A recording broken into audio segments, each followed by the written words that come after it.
नमस्कार, बाजार आज और कल में आप सभी का स्वागत है। मैं हूं स्वाति रायना। इस शो में हम आपको बताएंगे बाजार में आज कैसा रहा एक्शन, साथ ही कल शेयरों में कमाई के शानदार मौके कहां पर आपको मिल सकते हैं।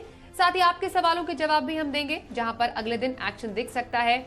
आप भी हमसे सवाल पूछ सकते हैं और तरीका बेहद आसान है। व्हाट्सएप करें, नंबर है 9582226666। साथ ही सोशल मीडिया प्लेटफॉर्म्स का इस्तेमाल कर सकते हैं। हमें फेसबुक पर @ZBusinessOnline, ट्विटर पर @ZBusiness पर अपने सवाल भेजें। #बाजार आज और कल जरूर लिखें। फिलहाल आपकी कल की तैयारी कराने के लिए खास मेहमान सेठी फिनमार्ट के विकास सेठी हमारे साथ शो में शामिल हो चुके हैं। विकास जी, बहुत स्वागत करते हैं आपका शो में। और बिजनेस रिसर्च से मेरे सहयोगी हमारे साथ शामिल शो में है। बाजार में आज के कारोबार का हाल हमें बताएंगे अरमान नाहर और कल के ट्रिगर्स हमें बताएंगे वरुण दुबे। दोनों का ही स्वागत करते हैं। पर आज के कारोबार पर सबसे पहले एक नजर डाल लेते हैं कि हफ्ते के पहले ही कारोबारी दिन बाजार में आज कैसा ट्रेड देखने को मिला। तो हम आपको बताएं, आज बाजार में पहले दिन गिरावट के साथ क्लोजिंग हुई। बाजार में आज शुरुआत अच्छी हुई थी, मगर शुरुआती घंटे में दबाव बनने लगा। आखिरी घंटे में बिकवाली से बाजार की कमजोरी गिरावट में तब्दील हुई और अंत में निफ्टी दिन के ऊपरी स्तरों से करीब 200 अंक गिरकर 16,214 पर बंद हुआ। वहीं सेंसेक्स भी ऊपरी स्तरों से करीब 600 अंक गिरकर 1,288 के स्तर पर बंद हुआ।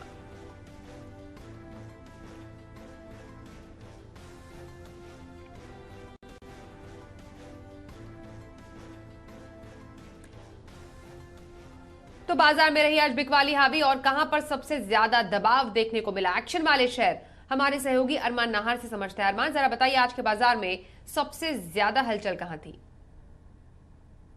पहले हाफ में जो तेजी थी उसे मार्केट दूसरे हाफ में गंवाते हुए दिखे। अगर आप टॉप निफ्टी के लूजर्स देखें तो उस सूची में आपको दिखेंगे Tata steel, JSW steel, ONGC, Hindalco. Majority जो है वो स्टील सेक्टर और मेटल सेक्टर में अच्छा खासा दबाव देखा गया।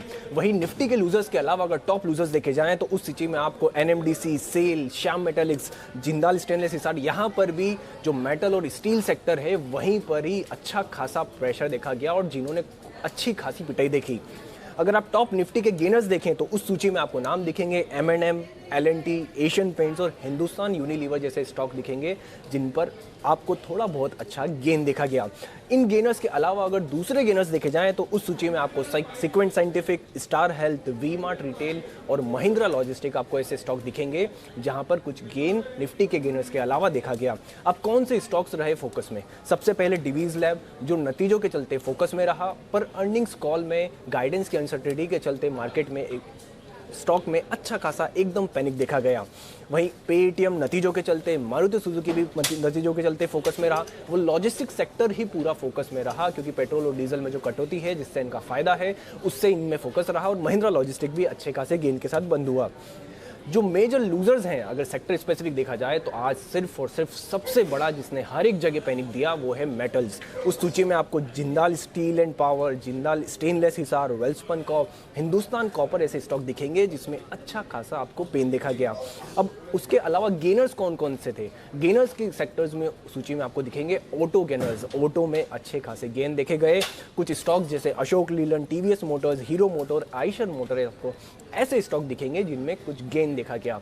ओवरऑल अगर देखा जाए तो हमारी स्टार्टिंग में जो हमारी गेन थी उसको हम अंत में बढ़त को गंवाते हुए दिखे और मेटल्स ने पूरे सेक्टर वाइज अच्छा खासा पैनिक दिया। तो अरमान से हमने समझा आज बाजार का हाल कैसा रहा। एफआईआईज और डीआईआईज के आंकड़ों पर भी एक नजर डाल लेते हैं। एफआईआईज, विदेशी संस्थागत निवेशकों ने करीब 1951 करोड़ रुपए की बिकवाली की है कैश मार्केट में। वहीं डीआईआईज यानी घरेलू संस्थागत निवेशकों ने करीब 1445 करोड़ रुपए की खरीदारी आज की है।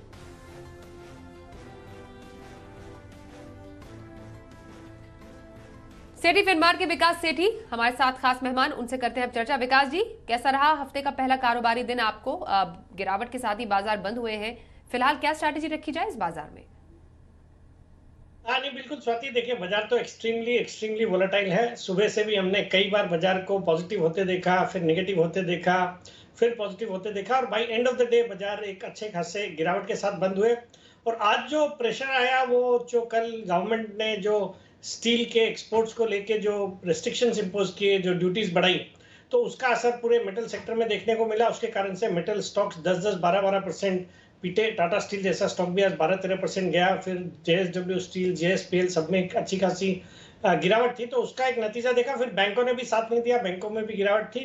बट ओवरऑल मुझे लगता है जिस तरीके से यूएस के मार्केट्स हमारे बंद होते होते भी पॉजिटिव थे, और अब जब हम बात कर रहे हैं तो वहां पे वो रैली एक्सटेंड हुई है। तो अगर ऐसे ही यूएस के बाजार बंद होते हैं तो कल एक अच्छा दिन होना चाहिए। कल I am expecting recovery in this market. Okay, तो रिकवरी की उम्मीद आप करते हैं कल के बाजार में। अब किसी को अगर मानिए हफ्ते भर का नजरिया रखना हो विकास जी, तो पोजिशनल व्यू कहां पर रखने की सलाह देंगे, और साथ ही साल भर के नजरिए के लिए भी आपका फेवरेट स्टॉक हम जानना चाहेंगे। हाँ नहीं, बिल्कुल स्वाति, अगर किसी का पोजिशनल व्यू है तो मुझे लगता है इन लेवल्स पे केईसी इंटरनेशनल को खरीदना चाहिए, जो कि आज 380 383 के लेवल पे बंद हुआ है। ये आरपीजी हर्षवर्धन गोइंका ग्रुप की कंपनी है, जो कि पावर प्रोजेक्ट्स के लिए ईपीसी कॉन्ट्रैक्ट का काम करती है, ट्रांसमिशन एंड डिस्ट्रीब्यूशन सेगमेंट में। और उसके अलावा रेलवेज में, सिविल में, फिर ऑयल और गैस पाइपलाइंस, केबल्स, इन सब सेक्टर में काम करती है। एक जबरदस्त कंपनी है, बहुत ही शानदार ऑर्डर बुक भी है इसकी। फिर मुझे लगता है ये स्टॉक जो कि अपने अच्छे खासे हाइज से करेक्ट हुआ है, 550 के हाइज थे, वहां से करेक्ट होकर अब ये 383 के लेवल पे ट्रेड कर रहा है। मुझे लगता है यहाँ पे इसको खरीदना चाहिए। मेरा इसमें पोजिशनरी टारगेट है 415 रुपए का, स्टॉप लॉस रखना है 365 रुपए का। और जहां तक मेरी आज लॉन्ग टर्म पिक का सवाल है, एक बहुत ही जबरदस्त कंपनी है, स्टॉक का नाम है सुमितोमो केमिकल्स। ये जापानीज पेरेंटेज वाली कंपनी है, जिसमें Sumitomo Chemicals Japan around 75% stake own करती है। कंपनी में एक्सेल क्रॉप केयर नामक जो कंपनी होती थी उसको भी मर्ज किया गया है। तो ये भारत की एक लीडिंग एग्री केमिकल्स, फिर आपके इंसेक्टिसाइड जैसे इंसेक्टिसाइड्स है, फंगिसाइड्स है, और क्रॉप केयर के सेगमेंट में काम करती है। और क्रॉप केयर के जो मार्केट है उसमें एक डोमिनेंट 11% का मार्केट शेयर है। और हमने देखा ये रशिया यूक्रेन की क्राइसिस के बाद इंटरनेशनली एग्री केमिकल्स की डिमांड बढ़ी है, शॉर्टेज हो गई है, प्राइजेस भी काफी बढ़े हुए हैं। तो मुझे लगता है उस सब का फायदा होना है। बाकी एक सॉलिड प्रोफेशनल मैनेजमेंट है, एक सॉलिड फंडामेंटल्स वाली कंपनी है। तो इस स्टॉक को यहाँ पे खरीदारी करने की सलाह, और मेरा इसमें 9 से 12 महीने का टारगेट है 550 रुपए का। जी, तो हफ्ते भर के नजरिए के लिए केईसी इंटरनेशनल में खरीदारी, तो वहीं साल भर तक का नजरिया खरीदारी आप कर सकते हैं सुमिटोमो केमिकल्स में। ये है विकास जी की राय। आइए अब कुछ स्टॉक्स पर चर्चा कर लेते हैं जिनमें कल एक्शन दिख सकता है। और पहला स्टॉक है इसमें BEL का। अब हमने इसकी चौथी तिमाही के नतीजे देखे हैं। कंपनी का स्टैंडअलोन मुनाफा 1354 करोड़ रुपए से घट गया है, 1140 करोड़ रुपए पर पहुंच गया है। आमदनी भी घटी है, हमने देखा 6908 करोड़ लगभग से घटकर 6320 करोड़ रुपए पर रह गई है। नतीजे तो अच्छे नहीं रहे BEL के। विकास जी, इसमें क्या स्ट्रैटेजी रखने की सलाह देंगे? अरे देखिए स्वाति, नतीजे जरूर खराब है, बट और वो भी contrary to market expectations, because बाकी जो डिफेंस कंपनियां हैं जैसे भारत डायनेमिक्स है, हिंदुस्तान एरोनॉटिक्स है, कोचिन शिपयार्ड है, सबने बहुत अच्छा किया है। तो उसको देखते हुए भी देखेंगे तो नतीजे खराब है। बट एक लीडर कंपनी है, और भारत में जिस तरह से डिफेंस पे सरकार का फोकस है, मेक इन इंडिया पे फोकस है, मुझे लगता है ये स्टॉक लॉन्ग टर्म में बहुत अच्छा करना चाहिए। इन लेवल्स पे वैल्यूएशन के लिहाज से भी अच्छा है। तो मेरी राय में इन लेवल्स पे होल्ड करना चाहिए, या फिर इन खराब नतीजों के कारण और थोड़ी गिरावट आवे तो नए निवेशक खरीदारी भी कर सकते हैं 9 से 12 महीने के व्यू से।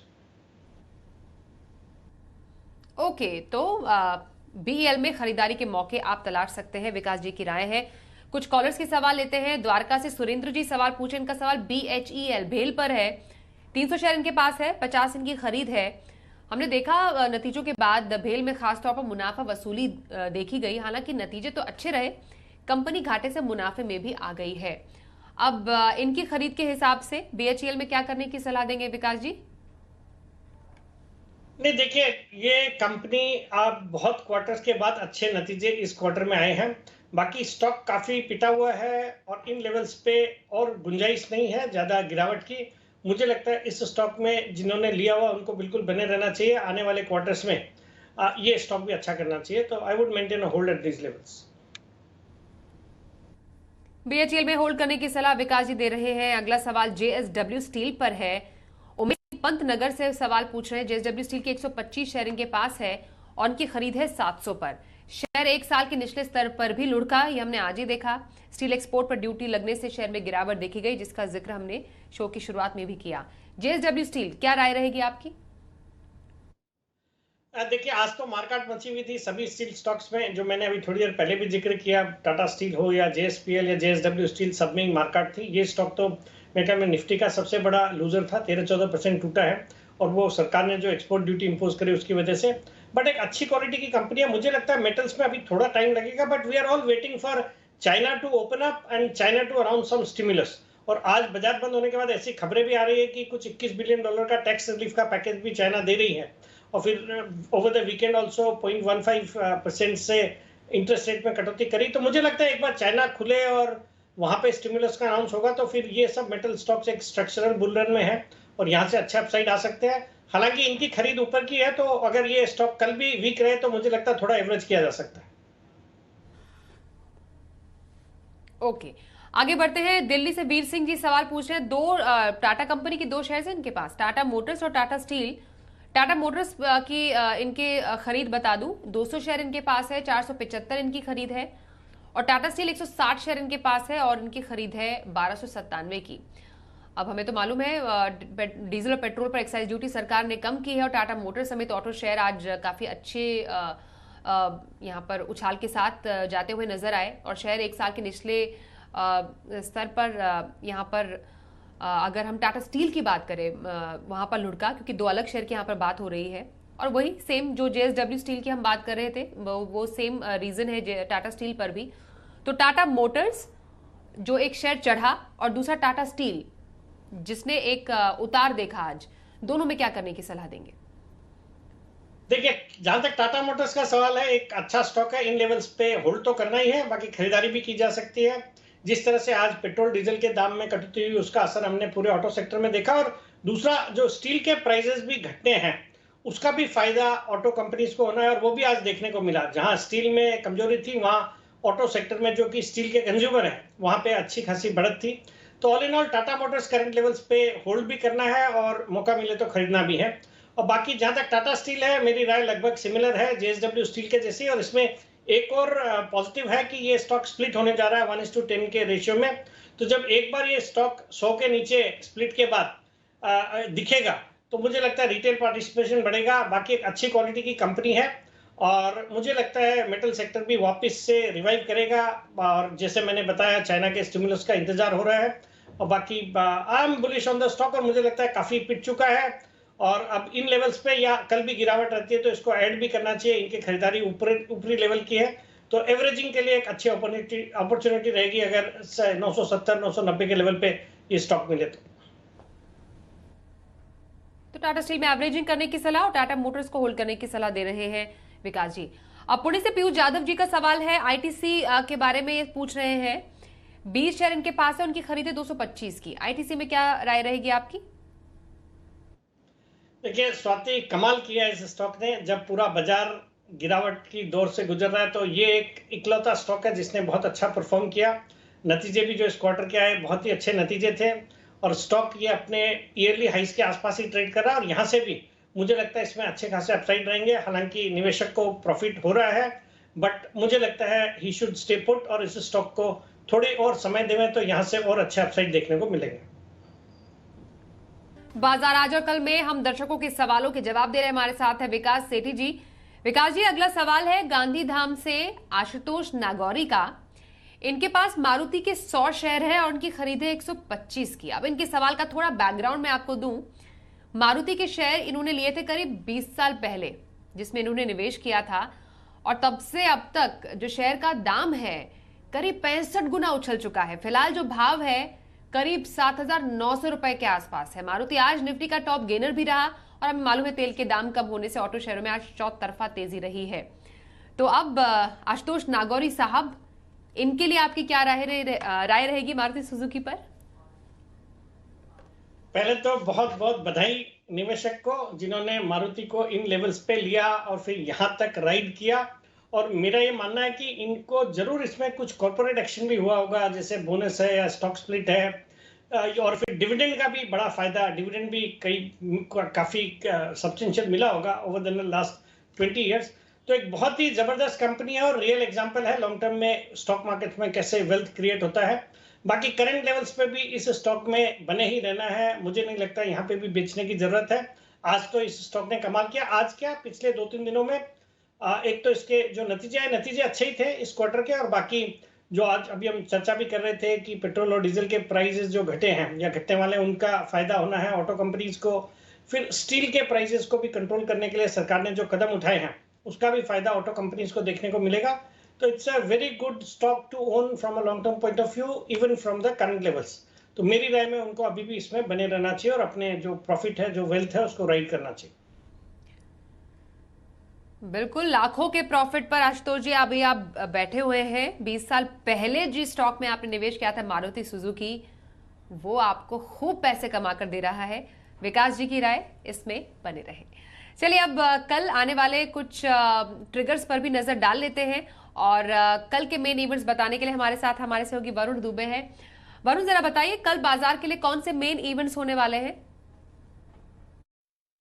देखिए, कल आपको सबसे पहले उन कंपनियों पे नज़र रखनी है जिनके नतीजे आने वाले हैं, और निफ्टी में 2 कंपनियां ग्रासिम और अडानी पोर्ट, इसके नतीजे आएंगे तो यहाँ पे आपकी नज़र होनी चाहिए।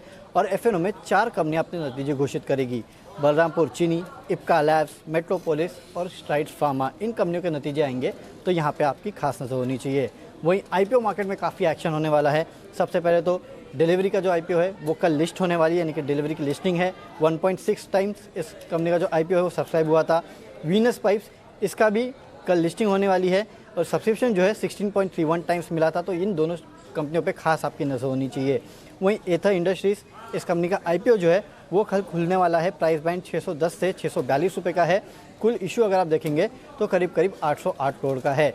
ई मुद्रा का आईपीओ जो है वो कल बंद होने वाला है, तो यहाँ पे भी आपकी नज़र होनी चाहिए। इसके अलावा पैराडाइज फॉस्फेट, इस कंपनी के आईपीओ का कल अलॉटमेंट डेट है, तो यहाँ पे आपकी खास नज़र होनी चाहिए। तो आईपीओ मार्केट में काफ़ी सारा एक्शन होने वाला है जहाँ पे आपकी नज़र होनी चाहिए। आदित्य बिरला फैशन, कल बोर्ड की बैठक है। कैपिटल रेजिंग पे यहाँ कंपनी विचार करने वाली है। इसके अलावा एक इंपॉर्टेंट इवेंट है जहाँ पे आपको नज़र रखनी है।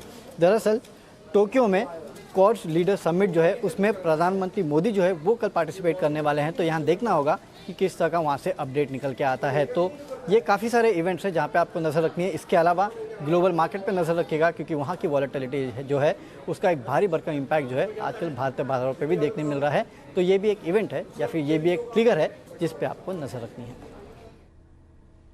तो ये तो कल के मेन इवेंट्स हो गए। अब आइए देखते हैं कल के लिए ऑप्शन स्ट्रैटेजी।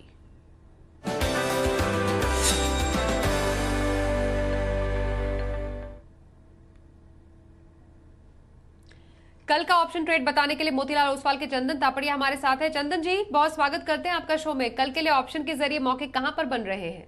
जी बिल्कुल, बहुत बहुत धन्यवाद। देखिए, बाजार में काफी उठापटक देखने को मिली है। इवन आप पिछले 4-5 दिन में देखें तो निफ्टी नीचे में बार बार 15,800, ऊपर में 16,400 पे हार्डल बना रहा है। तो कहीं ना कहीं डिसाइसिव मूव चाहिए इन रेंज के बाहर, तभी नया ट्रिगर, नया मोमेंटम यहाँ पे बनेगा। बट एज ऑफ नाउ यही सलाह है कि स्टॉक स्पेसिफिक खरीदारी बन रही है, डिक्लाइन पे खरीदारी आ रही है।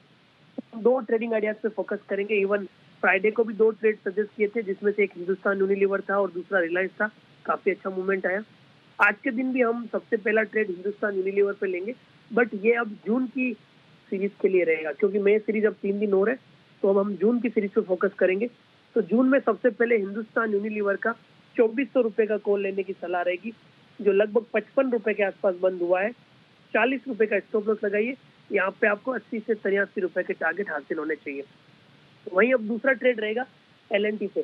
कहीं कि ऐसा लग रहा है कि सेलेक्टिव कैपिटल गुड्स काउंटर में नीचे के लेवल पे अच्छा सपोर्ट बन रहा है। एलएनटी में भी लोअर टॉप लोअर बॉटम के निगेशन हुए, सपोर्ट बेस्ड बाइंग हो रही है।